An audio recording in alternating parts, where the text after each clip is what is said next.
Welcome back to the channel, everyone.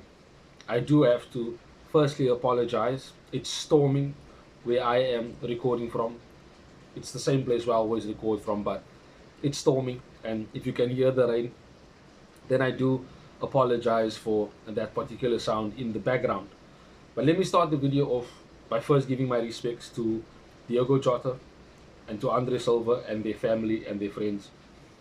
It has been a couple days since their passing, and for me, it's been difficult. He was one of my favorite players to watch, Diogo Jota. I always feared when he played against us for Liverpool, even with his time at Wolverhampton Wanderers. But the football world has been mourning. It's difficult, especially the way they passed away. But I wanted to give my respects to them and, of course, to Liverpool as a football club, their teammates, the players there. I don't have to explain anything further on that. You can call it life is fair. Unfair. You can say life is short. You can say we do not understand. Those things don't matter. This is beyond football.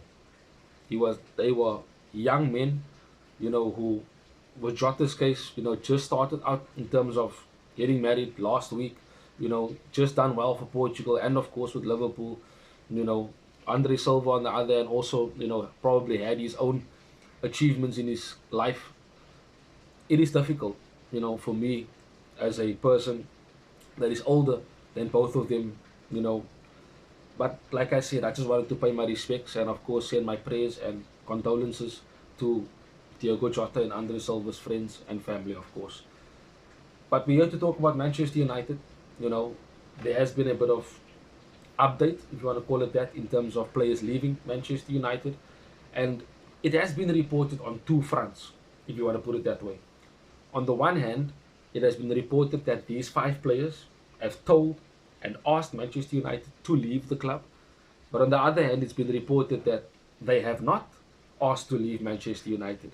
And in another report, an official report, it comes out saying that Manchester United have said to these five players that they are not part of the upcoming plans for Ruben Amorim's project and of course the future of Manchester United.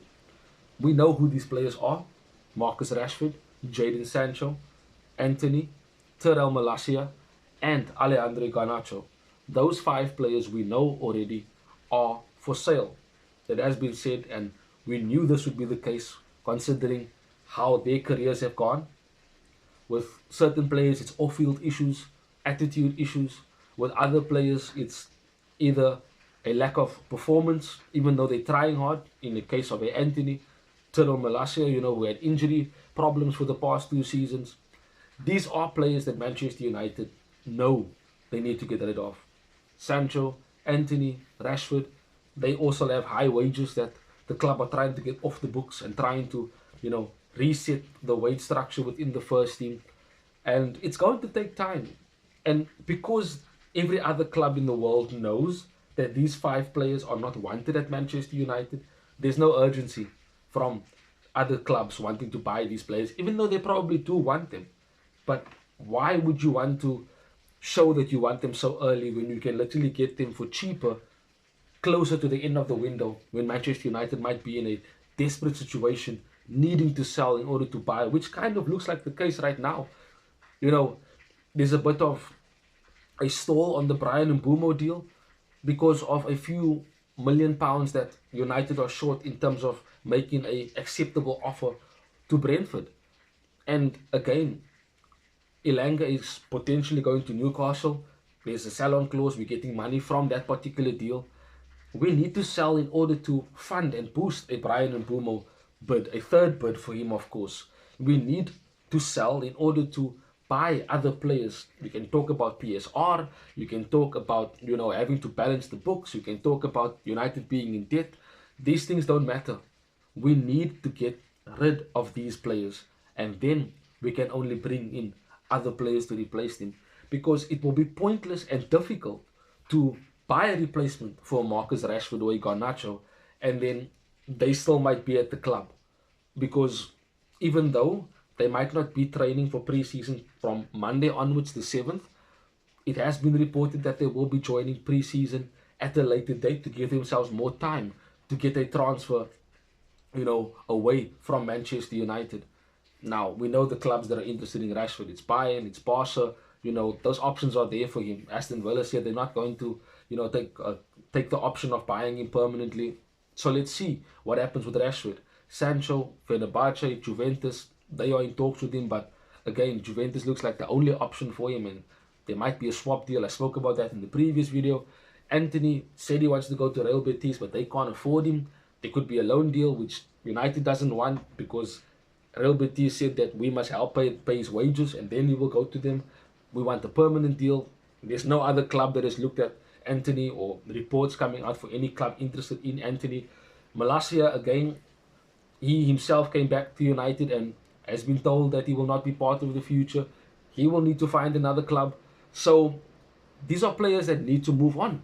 Garnacho wants to stay in the Premier League. The reports have been there for you to see. So does he go to Chelsea? They're the only team that looks like they can afford him because we're asking 60 to 70 million. But again, Chelsea has the opportunity to wait it out and then try and come later on in the window. The same goes for all of these players. They know Manchester United are desperate to get rid of these players. And that leaves United with a problem and a huge disadvantage in negotiations because the players are told that they need to leave publicly. So it's difficult for Manchester United to get rid of these players.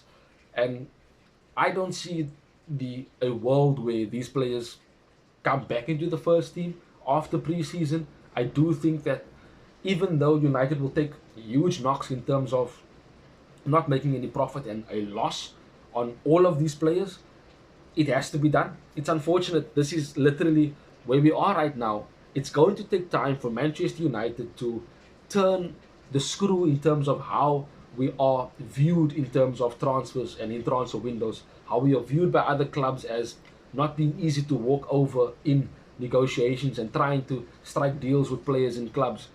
It's not going to happen right now. The situation we are in leaves us with having and to be forced to sell in order to buy.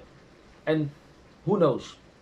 If we get those players sold, we know the targets that we want. Gyökeres, Osimhen, Ekitike have been looked at options for the forward position. We know about midfields. I mean, Watkins is another player that looks to be, could be on his way to Manchester United if Rasmus Højlund, leaves the club, which again is another transfer that potentially could happen because Inter are interested in him.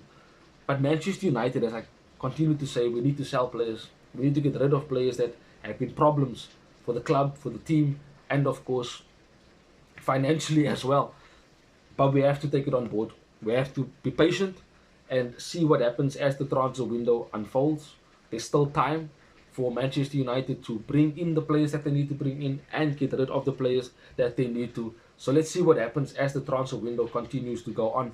But thank you for joining me. Drop a like, subscribe to the channel.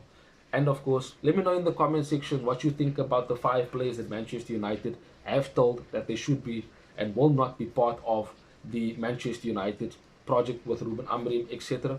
And of course, let me know what players you think Manchester United should be going after to replace those 5 particular players. Have a wonderful day further. Have a wonderful weekend. Till we see each other again soon, Red Devils. Bye-bye. Thanks for watching. If you want more content on Manchester United, like, share and subscribe.